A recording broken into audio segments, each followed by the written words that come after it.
Hi guys, ಎಲ್ಲರೂ ಹೇಳ್ತಾರೆ ನಮ್ಗೆ ಎಜುಕೇಷನ್ ಯಾಕೆ ಇಂಪಾರ್ಟೆಂಟ್ ಐತಂತಂದು. ಬಟ್ ನಾನು ನಿಮ್ಗೆ ಹೇಳ್ತೀನಿ, ಎಜುಕೇಷನ್ ಯಾರಿಗೆ ಇಂಪಾರ್ಟೆಂಟ್ ಐತಂತಂದು. ಇಮ್ಯಾಜಿನ್ ಮಾಡ್ರಿ, ಇಬ್ರು ಮಂದಿ ಅದಾರ, person A person B, best friends ಇರ್ತಾರೆ. ಇಬ್ರು ಸ್ಕೂಲಿಗೆ ಹೋಗ್ತಿರ್ತಾರೆ. ಸ್ಕೂಲಿಗೆ ಹೋಗ್ತಾ ಹೋಗ್ತಾ 10th ಸ್ಟ್ಯಾಂಡರ್ಡ್ ಬರ್ತೈತಿ.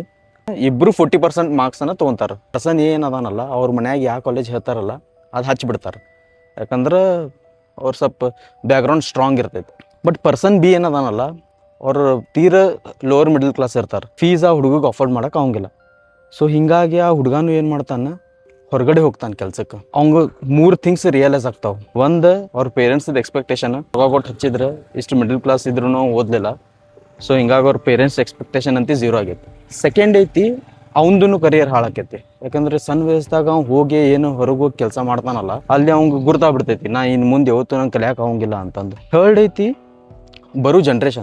ಬರೋ ಜನ್ರೇಷನ್ದೂ ಕರಿಯರ್ ಹಾಳಾಗ್ಬಿಡ್ತೈತಿ. ಯಾಕಂದ್ರೆ ಅವ್ರ ಮಕ್ಳಿಗೂ ಅದು ಅನ್ನಿಸ್ತೈತಿ, ನಮ್ಮ ಪಪ್ಪನೂ ಓದಲಿಲ್ಲ, ನಾರೇ ಎದಕ್ಕೆ ಓದಲಿ ಅಂತಂದು.